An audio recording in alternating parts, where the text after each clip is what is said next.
Hello, this is a story I never thought I would have to tell. It's a story about a father's love, a daughter's trust, and a man who is not what he seemed. It began, as all things do, with a quiet sense of unease, a small voice in the back of my mind that I tried to ignore. My daughter, Katya, was my only child, my light, and we had always been close. From the day she was born, I did everything to shield her from the cruelties of this world. But of course, I knew that sooner or later she would meet someone who would occupy a space in her heart that was once mine alone. I was prepared for it, but I was not prepared for a heart. He appeared in her life like a bolt from the blue. Katya was glowing with happiness when she talked about him. "Dad, he's so good, so caring," she would say, her eyes shining. Of course, I was happy for her, but something about him immediately felt wrong. He was too perfect. Artyom was handsome, immaculately dressed, drove an expensive car, and spoke as if every word was carefully considered. He always smiled, but that smile never reached his eyes, which remained cold and guarded. The first time I was truly on edge was when he came over for dinner. We sat at the table, and he talked about his work. "In investments," he said nonchalantly, "there are a lot of risks, but also a big payoff." He spoke about it as if it were the simplest thing in the world. I, on the other hand, am a simple engineer. I've spent my whole life building bridges, and for me, everything in life has to be reliable, calculated down to the smallest detail. Risk is something I have always avoided. I tried to get into a deeper conversation with him, but he cleverly evaded my questions, redirecting the topic back to Katya. He was charming. He knew how to treat a woman, and my daughter was completely smitten, but I, as a father, saw what was hidden from her eyes. I saw the faint, almost invisible tattoos on his fingers, which he tried to hide when he shook my hand. I saw the jagged scar on his left forearm, which looked not like the result of a simple fall, but like something much more serious. I saw his gaze, which was soft one moment and sharp and dangerous the next, especially when he spoke on the phone. Katya didn't notice this. For her, he was just a successful businessman who knew how to make money. But I knew that behind this beautiful facade was something much darker and more dangerous. I felt it instinctively, as a father, and that instinct screamed at me, "Run, before it's too late." But I couldn't run. I had to stay and protect my daughter. I didn't know what to do, but I knew one thing: I would not let him hurt her. I would not let him ruin her life, and I would do everything to uncover his secret. Before it was too late. The unease from that dinner lingered, a cold metallic taste in my mouth. I couldn't sleep. The image of Artyom's cold eyes, the faint tattoos, the jagged scar, they replayed in my mind like a broken film reel. I was an engineer, a man of facts and figures. My life was built on logic, on the certainty that every problem had a solution if you just looked hard enough. I couldn't just rely on a gut feeling. I needed proof, something tangible to justify the growing dread in my heart. The first step was simple. I used the company name Artyom had mentioned, Phoenix Investments, and started my research. The website was slick, professional, with stock photos of smiling businessmen and abstract charts. But the details were vague. There was no client list, no portfolio, no verifiable press releases. I couldn't find a physical address that wasn't a rented office space in a generic business park. It was a beautiful, empty shell, a facade designed to look real, but without any substance. I reached out to an old colleague from my younger days, a man named Sergey who had moved into the world of high finance. I told him I was considering a new investment and asked him to discreetly look into Phoenix Investments. A few days later, he called me back, his voice cautious. "Alexander, I can't find anything on them. No legitimate market presence, no traceable history. It's like they popped out of nowhere. I'd stay away if I were you. Sounds like a shell company for something less than legal." His words were a physical blow, a chilling confirmation of my worst fears, but I still had nothing concrete to show. Katya, she would dismiss it as jealousy, as a father's overprotective nature. Her love for Artyom was a powerful shield, and my words, without proof, would be powerless against it. I had to see for myself. I had to know what kind of world my daughter was walking into.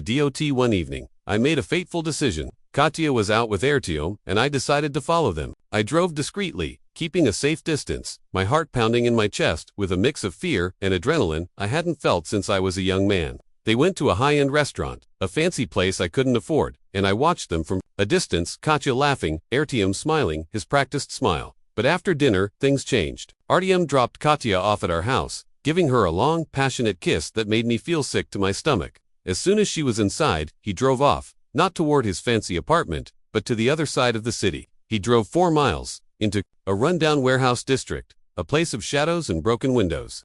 He parked his car near a dilapidated warehouse and got out. I parked my car down the street, my body trembling with a fear I couldn't control. He met with 2 men, their faces scarred and their bodies covered in tattoos. They weren't in suits, They were in leather jackets and jeans. There was a brief, tense exchange. Artyom handed them a small duffel bag, and they, in turn, handed him a plain, brown briefcase. The exchange was fast, silent, and cold. I managed to take a shaky, grainy photo on my phone from a distance. The flash was off, but the dim streetlight caught the glint of a metal object in one of the men's hands. A gun. I drove home, my hands gripping the steering wheel so tightly my knuckles were white. My fears were no longer instincts. They were reality. I had proof. I had a blurry photo of Artyom, my daughter's perfect boyfriend, in a shady deal with criminals. I looked at the photo, the weight of the situation crashing down on me. I was no longer just a suspicious father. I was a witness. I was in this now, and I had no idea what to do next. I stared at the grainy photo on my phone. The image of Art and those two men burned into my retina. Fear, cold and sharp, gripped my heart. This was no longer just a father's protective instinct. This was reality. This was a world of violence and danger, and my daughter was unknowingly standing on the edge of it. I had two choices: go to the police, which could easily get Katya and me killed, or handle it myself. The thought of confronting Artyom, of entering his world, was terrifying. My engineering mind, which had always sought the most logical path, was now paralyzed by the fear of the unknown. Katya's bliss was a torment. She came home that night, her face flushed with happiness, talking about Artyom's plans for a weekend trip. "He's so thoughtful, Dad," she said, her voice full of love. "He's taking me to a small town by the coast. Just us." My blood ran cold. The thought of her alone with him, far away from me, was unbearable. I felt the clock ticking, a silent, relentless countdown to a disaster I couldn't stop. My next step had to be cautious. I couldn't just throw the photo at her and expect her to believe me. She would see it as a cheap trick, a desperate attempt to tear them apart. I needed more. I needed to understand the scale of what I was dealing with. My research continued, this time with a new focus. I started tracking Artyom's expensive car. I learned his usual routes, the places he went when he wasn't with Katya. I saw him in expensive suits at fancy restaurants, but I also saw him in plain clothes, driving to the same dilapidated warehouse district I had found before. One evening, Artyom came over for dinner. He was charming, as always, but I noticed something new. A brand new, expensive-looking watch was on his wrist, a flashy piece of machinery that seemed out of place with his otherwise understated elegance. "Nice watch," I said, trying to sound casual. "Business partner bought it for me," he said with a practiced smile, his eyes not meeting mine. "A little bonus for a job well done."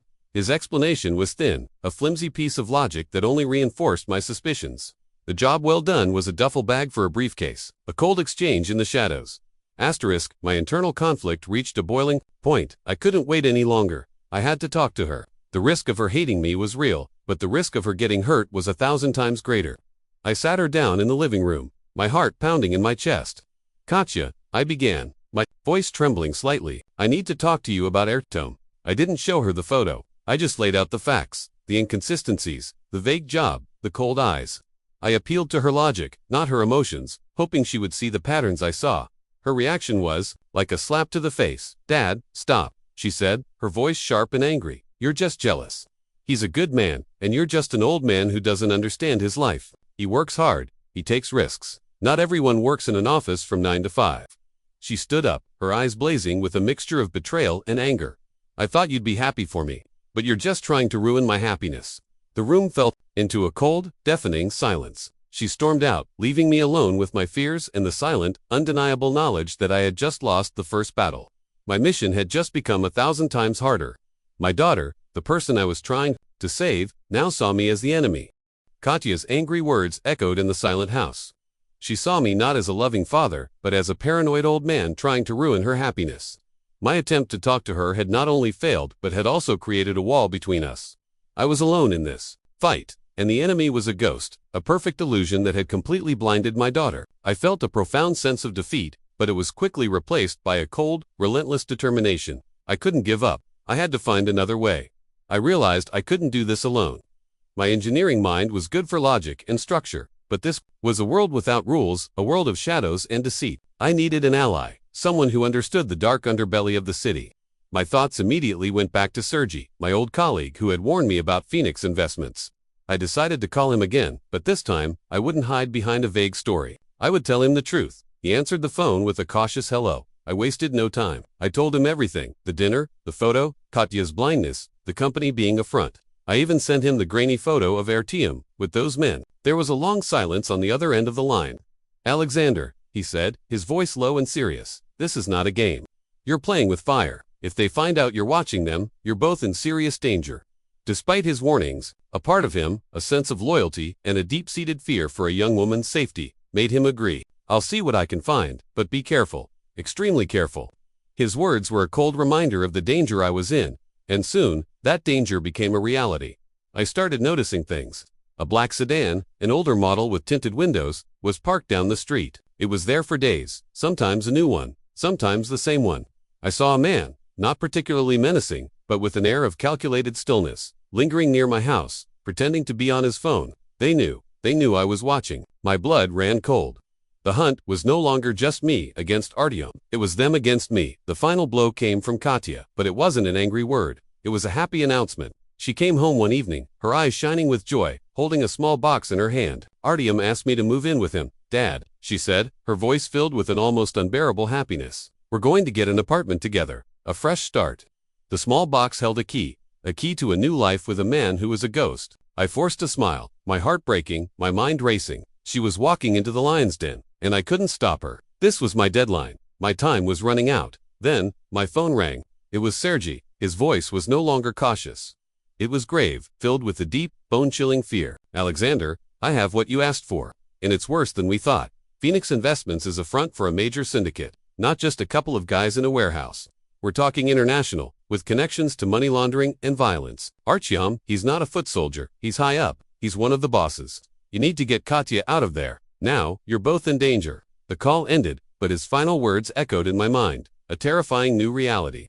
I had discovered the full scale of the monster, and the monster had just discovered me. The game had just changed, and I had no idea how to win. Sergei's words echoed in the silence of my living room, a cold, unshakable truth. He's one of the bosses. You're both in danger. Get out. My carefully constructed world of logic and reason collapsed around me. The monster was no longer in the shadows. It was standing in the light, holding my daughter's hand. Panic set in, a visceral, primal fear that left me breathless. I couldn't go to the police. Sergei had made it clear this wasn't a local street gang.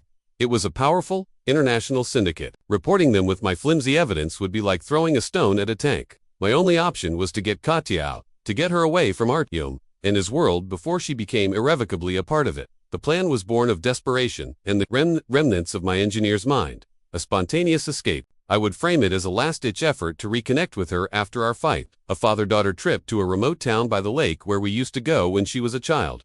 It was a place Artyom wouldn't think to look. It was my only hope. I went to Katya's room, my heart pounding in my chest. Katya, I said, my voice softer than I intended. I know we had a fight. I was wrong.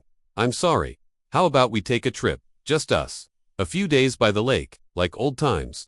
She looked at me, her eyes filled with a mixture of suspicion and a glimmer of hope. Why now, Dad? She asked. I'm about to move in with Artyom. I had to think fast. Because I want to make things right before you go. I want to spend some time with my daughter before I lose her to a new life. My words were a lie, but they were also the absolute truth. The guilt from our fight and the appeal of a final peaceful moment with her father won her over. She agreed. The paranoia I had felt before was now a grim reality. I saw the black sedan more frequently, parked near my house, near my office. My phone rang with a call from a blocked number. A muffled voice simply said, "Stop looking for things you can't find." I felt like a character in a bad movie, but this was my life now, and the stakes were real. I was a man on the run, pretending to be on vacation. The day of our departure was a blur of frantic preparation on my part and innocent excitement on hers. I packed the car with all the essentials, my mind a whirlwind of escape routes and contingency plans. Katya, oblivious, was humming a song. On her way to the car, her bag filled with bathing suits and books. The contrast was a sharp, painful reminder of the chasm between her world and mine. We were about to pull out of the driveway when a sleek black car pulled up and parked in front of our house. It was Artyom. He got out, smiling, looking immaculate in a tailored suit. My heart sank. He walked up to the car, his eyes fixed on me. He kissed Katya on the cheek, then offered me a handshake. His grip was firm, almost a silent warning. His smile was charming, but his eyes, those cold, calculating eyes, were a chilling reminder of the man I had seen in the grainy photo. He looked at me, a polite but menacing smile on his face. "Going somewhere, Alexander," he said, his voice as smooth as silk. "I hope you're not planning to take my girl too far away." The question was simple, but the message behind it was clear. "I know what you're doing, and I'm watching you." My stomach clenched. He wasn't oblivious. He was a predator playing with his prey. And in that moment, I knew that my plan to escape had just become 1,000 times More dangerous. Artyom's polite threat hung in the air like a cloud of poison. I forced a weak smile and met his cold, predatory gaze. Just a short trip to the lake, I said, trying to keep my voice steady. Don't you worry. We'll be back in a few days. He smiled, but his eyes told a different story. He kissed Katya goodbye, and as he walked back to his car, he gave me one last, silent nod. It wasn't a friendly gesture, it was a promise. He was letting me know that he was watching, that he was in control. My plan to escape had just been exposed, and my daughter was a pawn in a game I didn't know how to play. The drive to the lake was a blur of paranoia. I was hyper-aware of every car that passed us, every vehicle that lingered in my rearview mirror. Katya, oblivious to the danger, was humming along to the radio, talking excitedly about the trip, her plans for swimming and sunbathing. The contrast between her innocent joy and my bone-chilling fear was a torment. She thought we were on a vacation, a sweet escape from our recent fight. I knew we were on the run, a desperate escape from a monster. I tried to talk to her, to connect, to find a way to get through to her without showing my fear. Remember when your grandfather used to take us here? I said, my voice quiet. He always said that a man's worth isn't in his money, but in his word, in his honor.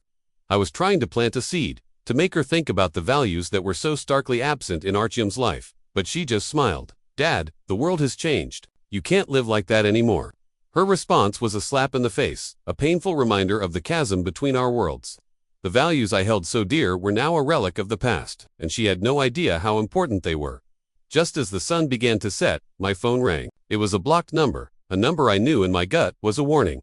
I hesitated for a moment, then answered. It was Sergey. His voice was urgent, his words barely audible over a static-filled line. Alexander, listen to me. They know you have something. They're coming after you. Get to the safe house. We need to move you. Now. His voice was filled with a deep, bone-chilling fear. They're not playing games. Get off the main road. Now. The call abruptly ended, and the line went dead. I hung up the phone, my hands shaking. Katya, who had been looking out the window, turned to me, her eyes wide with fear and confusion. She had heard enough. She had heard the words danger and coming after you. She saw the fear on my face, a fear she had never seen before. The carefree vacation facade we had been building for the past few hours shattered into a million pieces. The reality, the terrifying, brutal reality, had just become a part of her world. She looked at me, her face pale, the joy of the trip completely gone. Dad, she said, her voice a whisper. What was that? What's going on? The wall of her ignorance had finally cracked, and in her eyes I saw not a child who thought her father was a paranoid old man, but a young woman who was finally beginning to understand the monster in the shadows. The game was no longer mine alone. We were in this together, and I had no idea how to explain it to her without breaking her heart. Katya's voice was a whisper, but it cut through the silence of the car like a knife. Dad, what was that? What's going on? The facade had been shattered, and there was no going back. I took a deep breath, my hands gripping the steering wheel so tightly my knuckles were white. Katya, I began, my voice steady despite the turmoil inside me. Artyom, he's not who he says he is. His company is a front. He's involved in something dangerous, something criminal. Her immediate reaction was one of fierce denial, a last, desperate attempt to hold on to the man she loved. No, you're making this up again. You just don't like him. She cried, her voice trembling with anger and fear. He's a good man, Dad, he loves me. The tears began to stream down her face, a heartbreaking mixture of betrayal and confusion. I knew I had to show her. I pulled my phone from my pocket and handed it to her. Look at this, Katya, look at the photo. She took the phone, her hands shaking, and stared at the blurry, grainy image of Artyom exchanging a duffel bag for a briefcase in a dark alley with two menacing men. I told her about my research, about Sergey's findings, about the chilling phone call I had just received. That was Sergey, I said, my voice quiet. He said they're coming after us. They know I have this. The truth hit her like a physical blow. Her face went pale, and the phone slipped from her fingers. The love she had for Artyom, the beautiful future she had imagined, shattered into a million tiny, painful pieces. She buried her face in her hands and sobbed, a profound and sound of a heartbreaking. I wanted to stop the car and hold her, to tell her everything would be okay, but I couldn't. I had to keep moving. We have to go. Honey, I said, my voice filled with an urgency. She now understood. Sergey said to get off the main road. He has a place for us to go, a safe house. The rest of the drive was a silent, agonizing blur. The radio was off, the air thick with tension, and Katya's quiet sobs. I was on high alert, my eyes constantly darting to the rearview mirror, my hands gripping the steering wheel as if my life depended on it, which it did.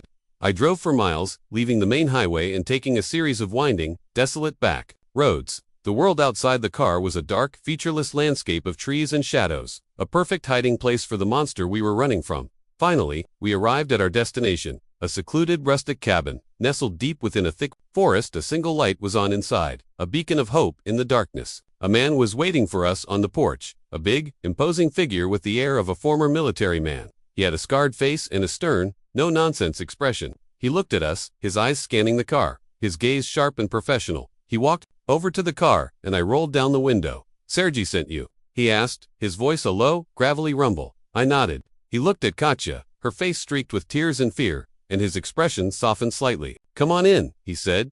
"You're safe here, for now." We got out of the car. Two refugees fleeing a war they didn't ask for. Katya was still in a state of shock, her body trembling. I put my arm around her, a small, comforting gesture in a world that had suddenly become so terrifying. The man led us inside, and for the first time since this nightmare began, I felt a glimmer of hope. We were no longer alone. We had an ally, and we had a chance to fight back. The safe house was a small, two-bedroom cabin, rustic but secure. The man who introduced himself as Victor, a former Special Forces operative and a friend of Sergey's, was a reassuring presence. He had a stern, weathered face and a quiet confidence that immediately calmed my frantic nerves.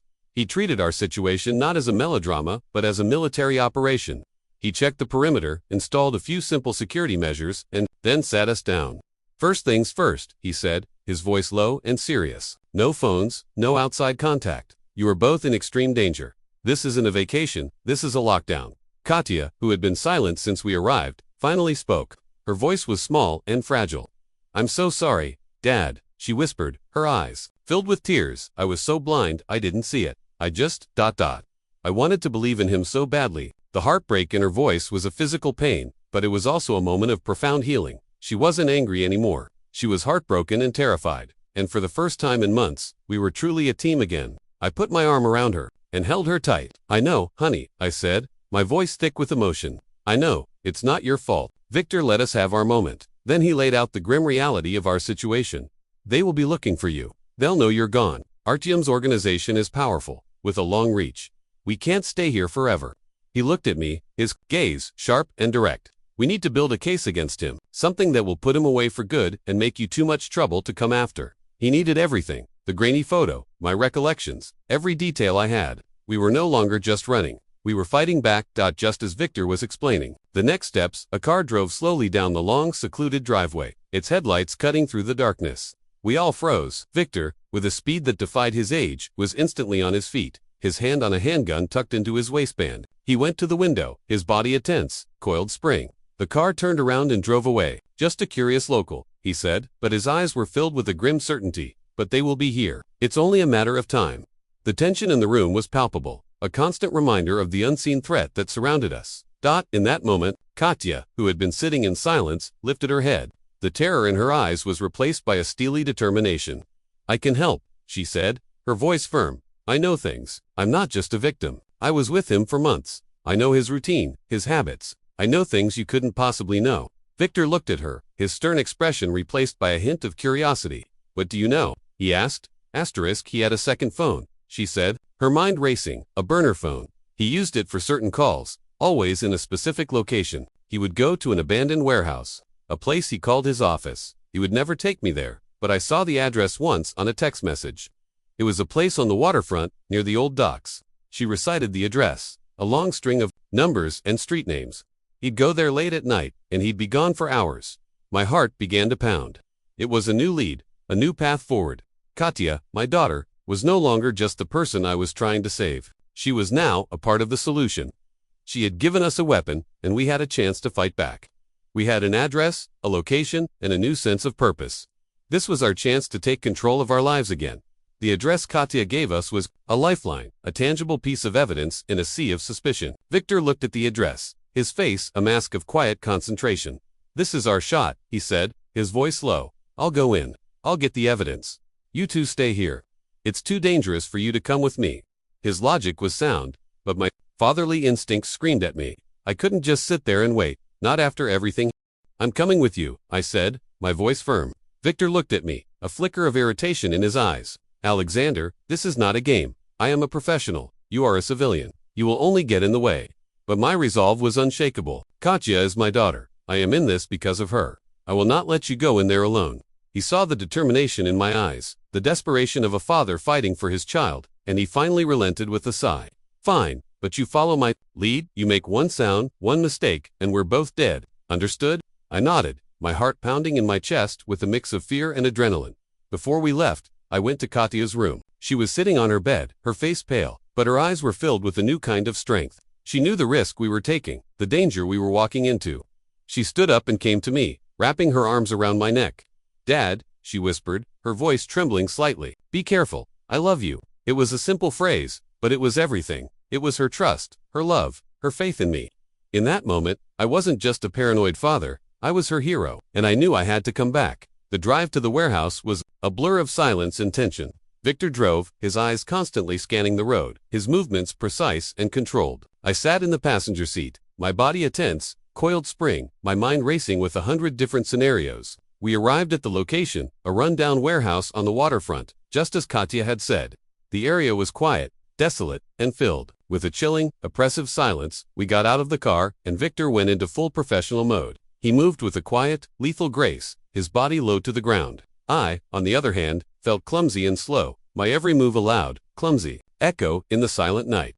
We found a small, unlocked back door and slipped inside. The warehouse was vast and dusty, filled with the ghosts of old machinery and forgotten dreams. A small, dimly lit office was in the back, the only sign of life in the entire building. Victor went in first, his gun drawn. I followed, my heart pounding in my chest. The office was small, cluttered, and filled with computers and ledgers. We found what we were looking for, a server filled with encrypted files, ledgers of illegal transactions, and a hidden safe.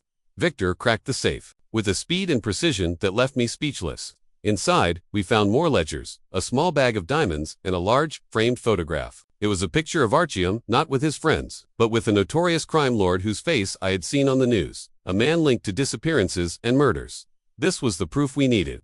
It was undeniable. Just as we were about to leave, our victory within our grasp, we heard a sound, the unmistakable sound of a car pulling up outside, its engine rumbling to a stop. We froze, our bodies tense, our hearts pounding. We weren't alone. Someone was coming. We were trapped, with the proof we needed and the people we were trying to expose on our doorstep. The game, which had been going our way, had just changed in a terrifying final moment. The sound of the car engine outside was a chilling reminder of our predicament. We were trapped, with the evidence in our hands, and the very people we were trying to expose were on our doorstep. Victor, with a quiet urgency, pushed me into a small, dusty closet, his voice a low whisper. "Don't move. Don't make a sound." He took a position by the door, his handgun ready, his face a mask of cold, professional calm. I stood in the darkness, the faint light from the office, a thin line under the door, my heart pounding in my chest, so loudly I was sure they could hear it. The door to the office opened with a loud creak, and I heard voices, Artyom's voice, cold and sharp, and another man's, a gravelly, menacing rumble. "Check the safe," Artyom said, his voice filled with a quiet fury. "They've been here, he knows." The realization was a cold, sharp slap to the face. He hadn't just suspected, he knew. He was a predator, and I had been a toy he was playing with. I heard the clink of metal, a curse from the other man. "It's empty," he said. "The ledgers are gone." A moment of chilling silence, and then a cold, quiet rage from Artyom. "Find him," he hissed. "Find him, and the girl. I want them both now." I heard footsteps, the sound of things being thrown, a quiet desperation in Artyom's voice. They were searching for us, and they were getting closer. Just as I felt the cold panic start to take hold, I heard a sound, the distinct, muffled crack of a gunshot. Then a second, the door of the office burst open, and Victor, his face grim, his handgun smoking, motioned for me to follow him. "Go," he hissed. "They're gone. We have to go. Now." We ran, a silent, desperate sprint through the dark warehouse, the evidence clutched in my hand like a lifeline. We got in the car and drove, leaving the city behind us, my heart pounding in my chest, a mix of fear and adrenaline. We were no longer on the run. We were in the clear. We had the evidence, the proof we needed to put Artyom away for good. We drove back to the safe house, where Katya was waiting for us, her face pale, her eyes filled with fear and hope. When she saw me, she ran into my arms, a profound sense of relief washing over her. "You're safe," she whispered, her voice trembling. "You're safe." The rest of the story is an old, simple tale. We gave the evidence to a special task force Sergei had arranged. It was a long, painful process, but Artyom and his syndicate were taken down. Katya's heart was broken, but it was also healing. She realized that the man she loved was a lie, a monster in a beautiful suit, and she had been lucky to escape with her life and her soul intact. Years later, Katya is living a new life. She's a happy, successful young woman, and she's found a new love, a man who is kind, honest, and real. I, the simple engineer, the man who was afraid of a world he didn't understand, learned a profound lesson. I learned that a father's love is a powerful thing. It can build a bridge to a better life, and it can be a shield against a monster. And I learned that the most profound and lasting victory isn't in a business deal or a new bridge, but in the quiet, peaceful certainty that your daughter is safe. Thank you for listening to my story. I hope it brought you some sense of closure, some sense of peace, some sense of hope.